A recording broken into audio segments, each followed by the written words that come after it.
Oi, eu sou a Cris Silva. E eu sou a Michelle Rocha, bem-vindas a bordo. E a gente está começando mais um Pó de Barca, num oferecimento de arroz prato fino. Existe arroz e existe prato fino. E Lyon Peugeot, a concessionária que mais vende Peugeot no Brasil. A frase de hoje da nossa convidada é a seguinte: felicidade é só questão de ser.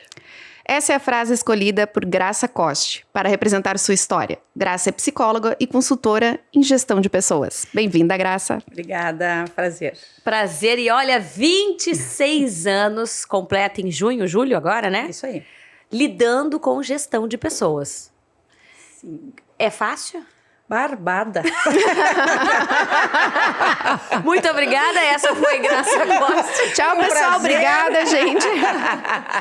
Gente, se tem uma coisa que não é fácil, é lidar com gente, É. né? Se não tem uma coisa que não é fácil, é um desafio constante. Mas eu diria que é um baita aprendizado. E eu acho que quando a gente gosta... Eu gosto de gente, adoro estar com gente. Uhum. Então, eu faço e nem vi passar esses 20 e poucos anos, né? Mas confesso que cada ano que passa eu descubro que eu sei bem menos de gente do que eu achava que eu sabia. Mas ao mesmo tempo me encanta, ser humano me encanta. E o que te levou a trabalhar com pessoas? Sabe que eu fiz faculdade de psicologia porque eu adorava a terapia que o meu irmão fazia. A gente perdeu os pais muito cedo, minha mãe principalmente, muito cedo. E aí meu irmão fazia terapia. E eu ajudava, eu elevava ele, coisa e tal, e vez ou outra a gente entrava na terapia, né? A família entrava junto. Eu achava aquilo fantástico, como é que pode? E ele foi, porque deu muito suporte naquela ocasião.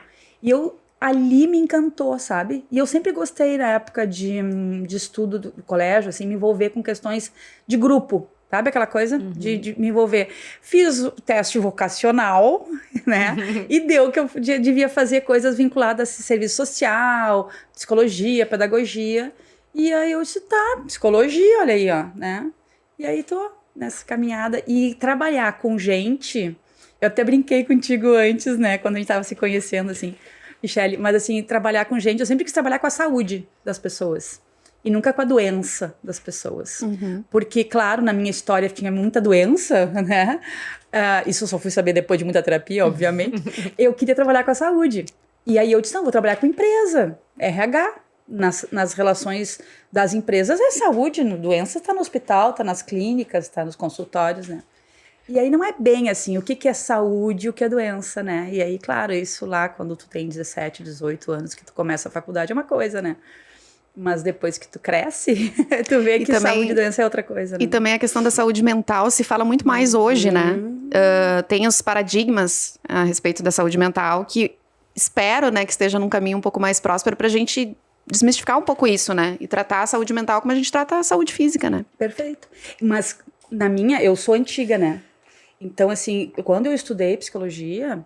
O foco da saúde mental existia muito, mas como a saúde mental, a doença mental, não como saúde mental, né? Se falava em doença, a doença e caricaturada com código, inclusive, de Sidler, né? Uhum. Então a gente estudava aquelas doenças e não a doença isolada dentro de uma clínica, dentro de um hospital psiquiátrico, né?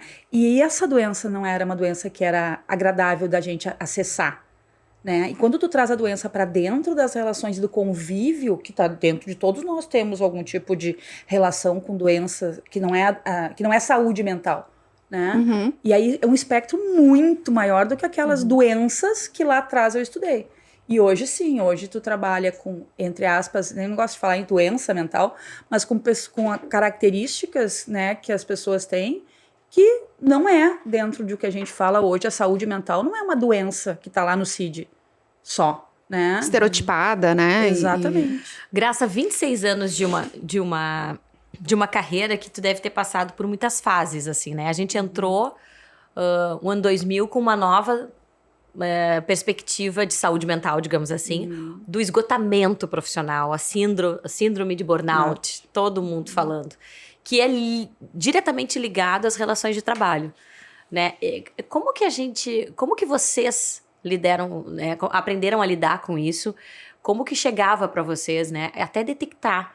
Eu digo porque fui uma vítima disso, né, em 2015. Mas é muito confuso para quem sente E imagino que muito confuso para quem tem que diagnosticar também. Imagino. Na verdade, eu não trabalho com o diagnóstico disso.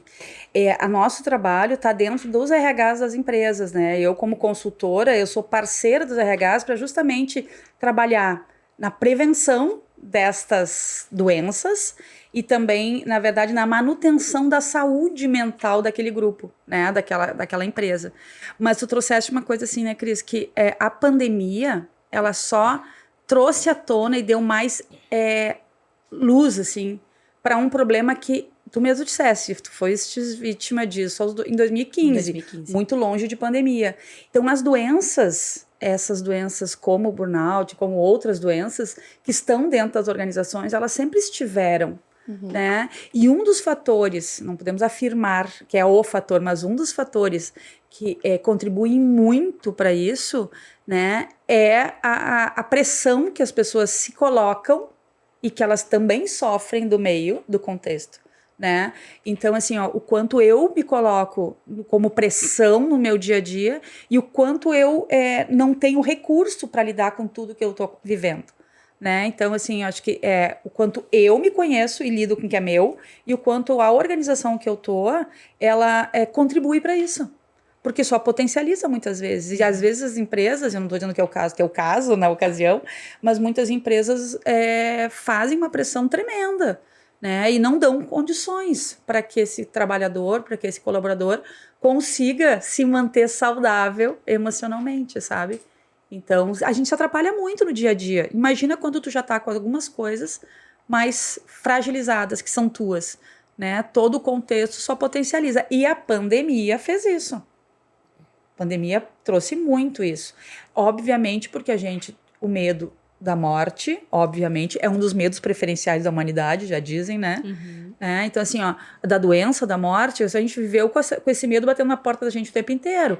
Perder o emprego, ficar sem dinheiro, né? Ficar sem segurança nenhuma das condições básicas que tu tem. Então, só potencializou isso. Então, se teve um número muito maior, se começou a falar. E eu acho que isso é um dos legados que a pandemia vai deixar para as organizações em especial, sabe? Tu sabe que durante a pandemia eu sempre digo que eu tenho uma vantagem, né? Que eu tive uma vantagem na pandemia porque eu fui diagnosticada com ansiedade em 2015, no mesmo ano que a Cris.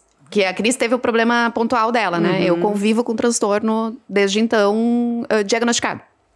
E eu tive uma vantagem porque isso faz parte do meu autoconhecimento, de como eu lido com esse transtorno, né? Tanto que eu desenvolvi uma nova profissão, enfim, durante a pandemia, para tentar amenizar as crises de ansiedade. Mas o que eu quero dizer com isso? Por eu já me conhecer e saber os possíveis gatilhos que eu tinha, eu saí da pandemia com uma vantagem, que o pessoal tá todo enlouquecendo e eu dizia, não, mas eu já sei lidar com isso. Né? E eu dizia assim, eu tenho uma vantagem, tá, mas então tu é ansiosa há mais tempo. Não, é porque eu já sei, claro que eu sou, né, mas eu já sei lidar com isso. Né? Na maioria das vezes, claro que às vezes foge um pouco ao nosso controle, mas por eu já, né, ter um acompanhamento e tal, enfim, eu considero que eu tive uma vantagem durante a pandemia. Que bom, né? Pra alguma coisa boa serviu. Mas tu trouxeste uma coisa assim que até eu diria que, até para poder ilustrar, né? Tu me perguntou lá no início, né? O que me levou a buscar isso, né? Quando eu entro na faculdade, logo em seguida, o meu pai faleceu logo em seguida que eu entrei na faculdade. 1 ano e pouco, 2 anos depois. Nesse período, eu desenvolvi transtorno do pânico. Mas severo, de ficar em casa, de largar a faculdade, aquela coisa bem grave, assim. E ali, eu me interesso ainda mais por aquilo que eu sinto. E durante muito tempo foi aí outros diagnósticos que não este. Passado alguns anos, eu fui diagnosticada com transtorno do pânico, com uso de medicamento e tudo mais. E aí, o autoconhecimento veio para mim. Porque não era só fisiológico, não era só as conexões neurais que estavam faltando. Tinha que ter uma explicação, não é possível. Como é que uma pessoa que conhece o conhecimento, falando de conhecimento, né? Cognitivo, né? Não consegue lidar com o que sente. Né? E eu dizia, não é possível, muita terapia nesse corpo e não é possível que eu não consiga entender o porquê que eu senti aquilo. Né? É exatamente isso que eu fazia. Eu me questionava. Porque a gente sabe, só que a gente não sabe como é que a gente faz para parar. Para parar aquilo. E mesmo que todos os cardiologistas me dissessem que eu não tinha nada, que fisiologicamente eu não tinha nada. Então, assim, ó, aquele foi o fator que fez eu ir para o autoconhecimento. E provavelmente cada um de nós tem os seus fatores, né?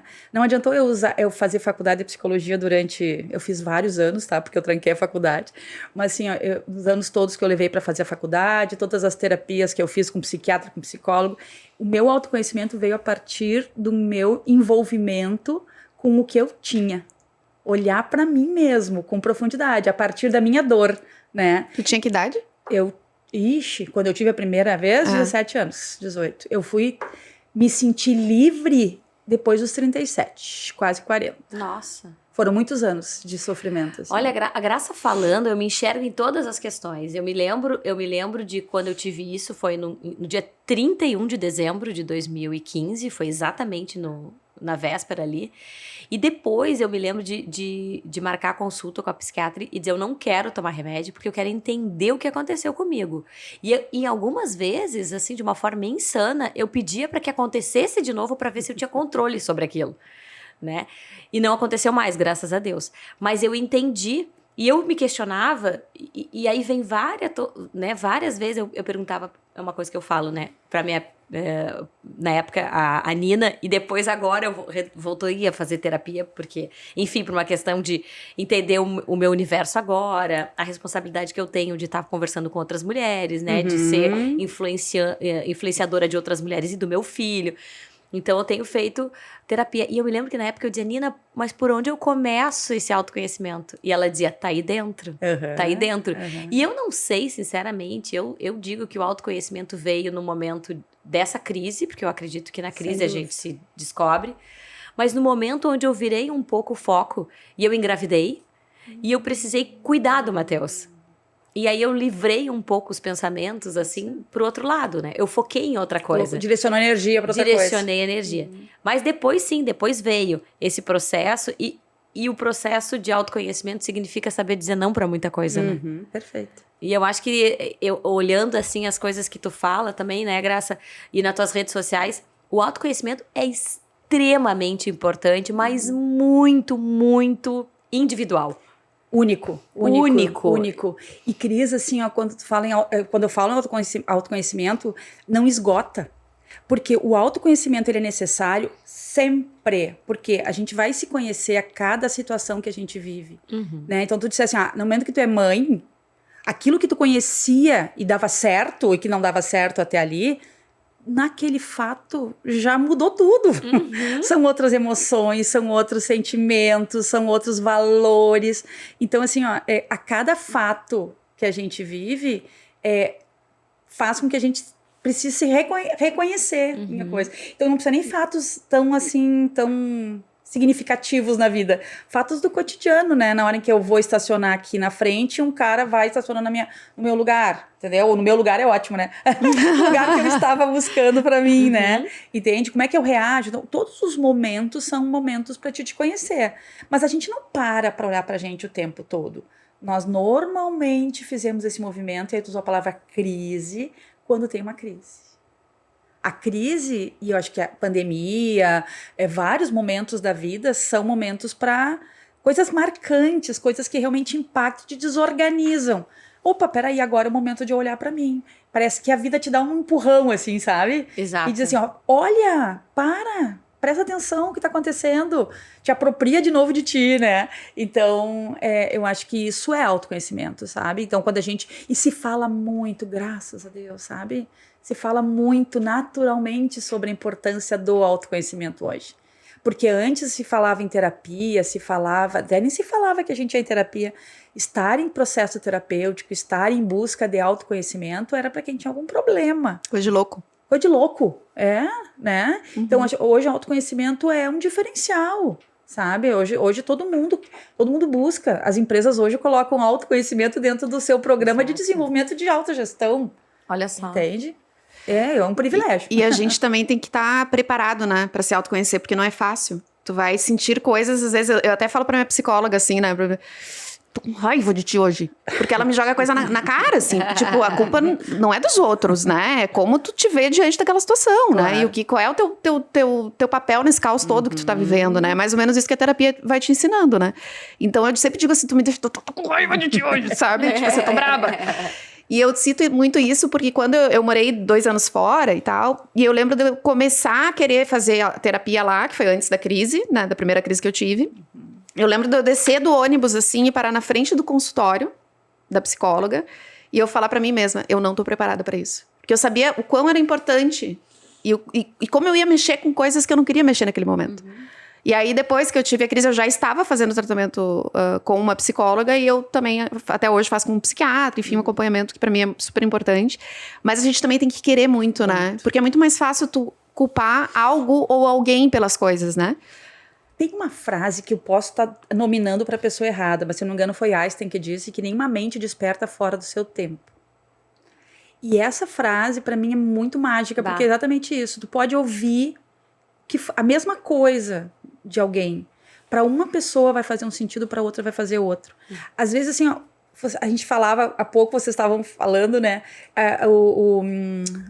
A série This Is Us, né? Que para mim assim, ó, tô também no... Já assisti todas, tô lá no último. Tô esperando as legendas chegar. Tá ótimo. E o que acontece, né? Muitas vezes o que tu tá acessando, naquele momento, ele não vai conectar com a tua necessidade do momento, né? Mas em algum outro momento lá, eu falo do This Is Us, por exemplo, porque às vezes eu converso com as pessoas por uma série, um filme, um livro, e as pessoas, ai, nada a ver, nem vi isso naquilo que tu viu.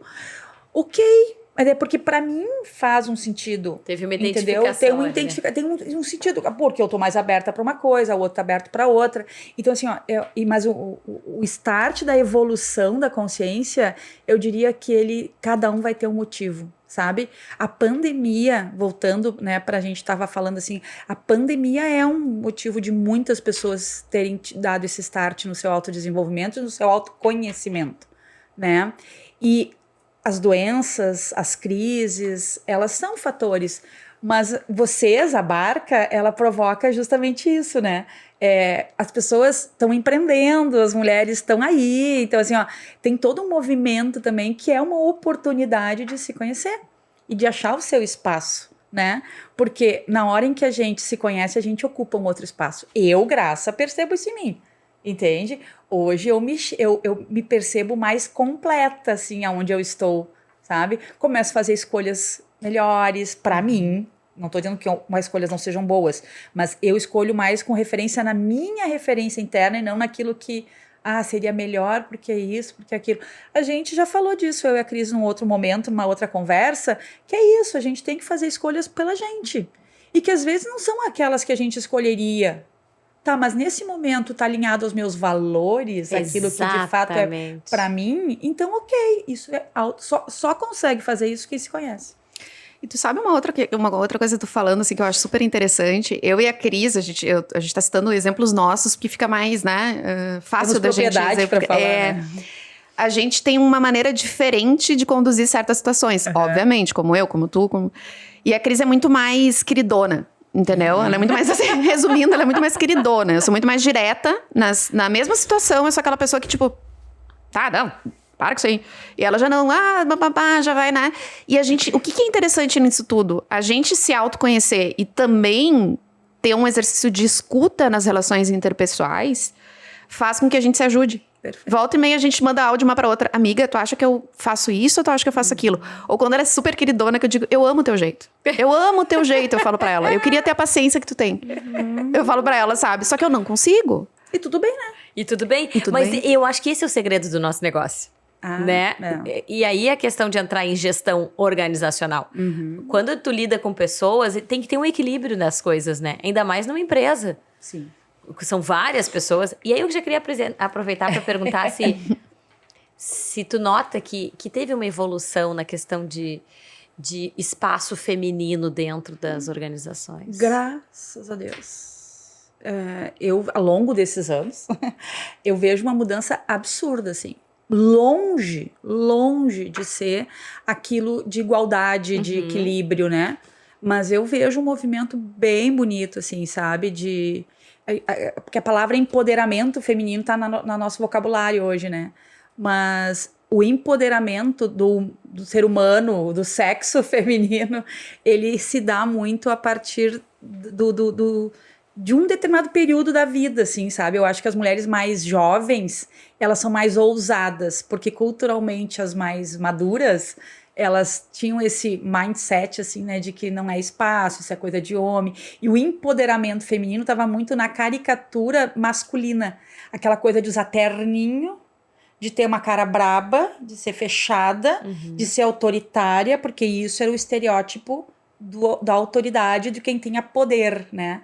E eu acho que de um tempo para cá, o jovem, ele é mais despojado. Eu acho que ele quebrou esse padrão, essa crença, sabe?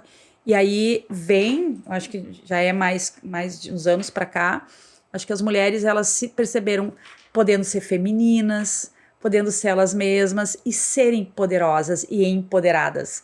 Porque empoderamento tem a ver com autoconsciência, com autoconhecimento, com essência. Tu é o que tu é, entende?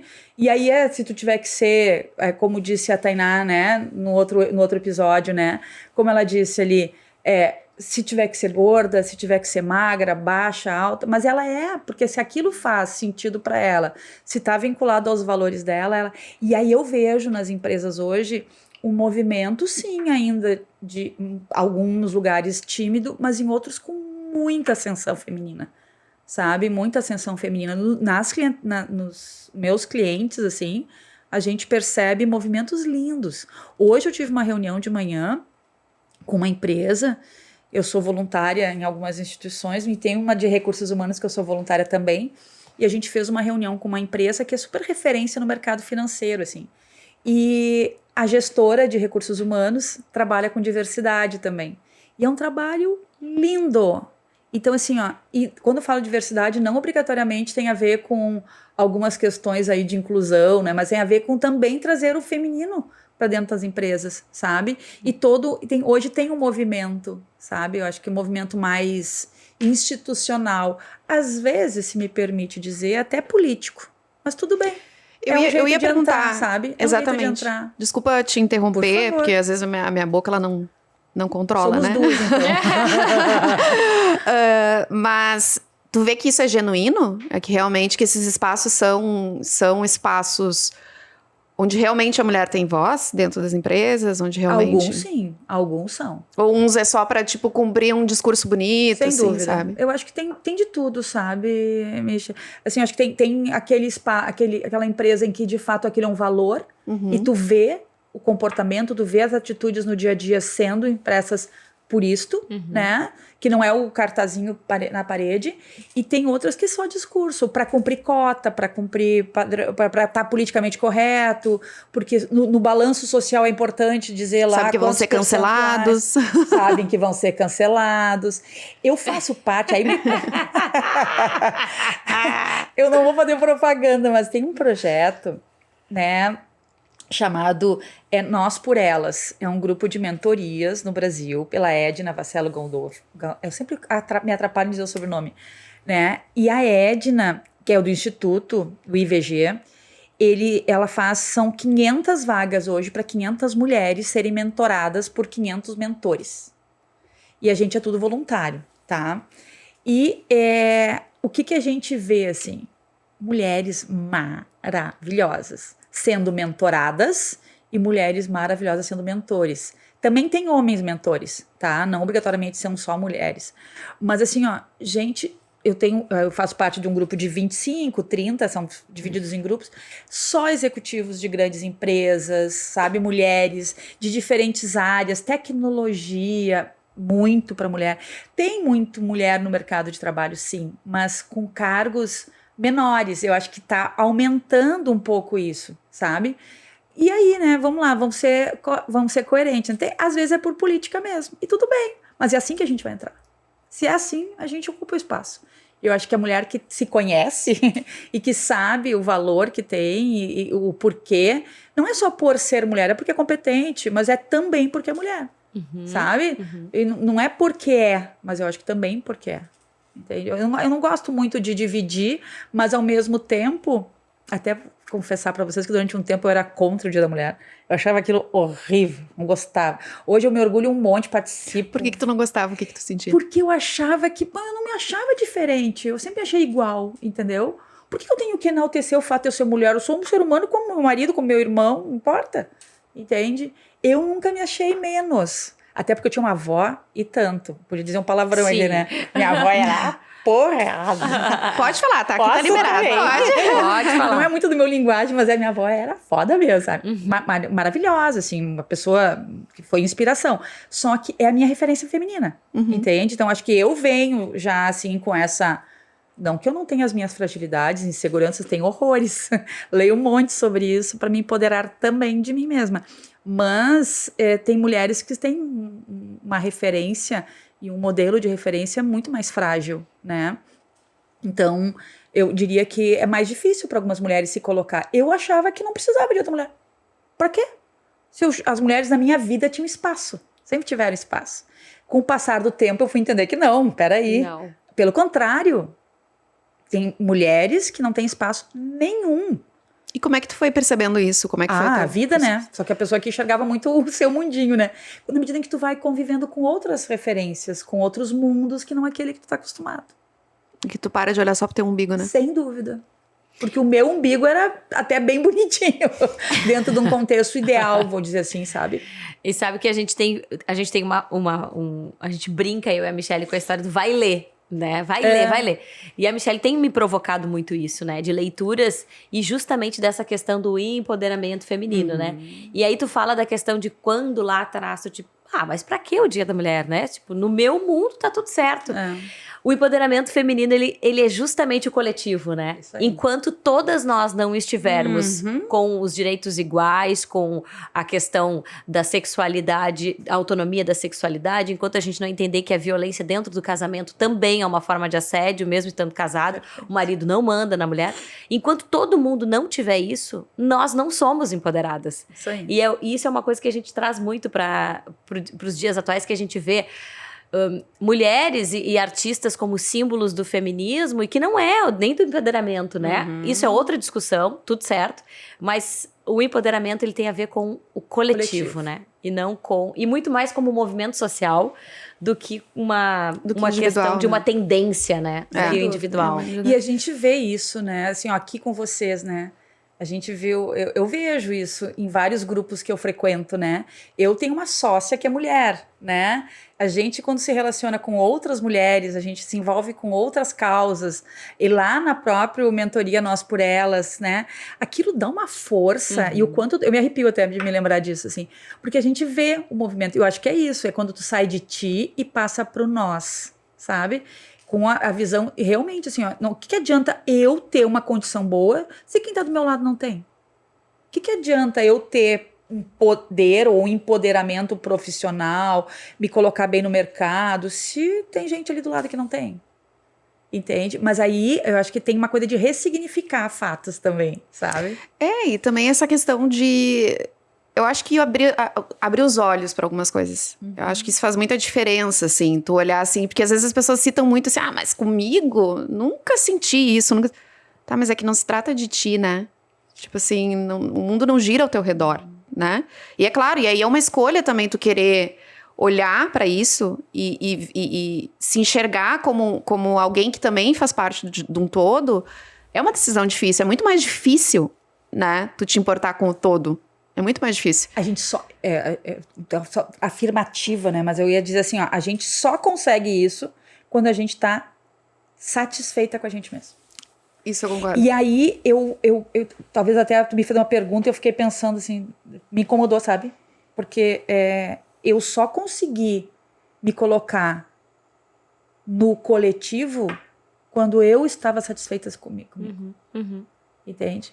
Então, assim, ó, tudo aquilo que eu vivia, que estava com espaços dentro de mim, na hora em que eu abasteço esses espaços, eu me satisfaço.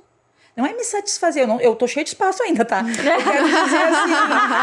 Eu quero dizer assim, na hora em que eu não tô insatisfeita comigo, insatisfeita com o meu funcionamento, com as minhas escolhas, sabe?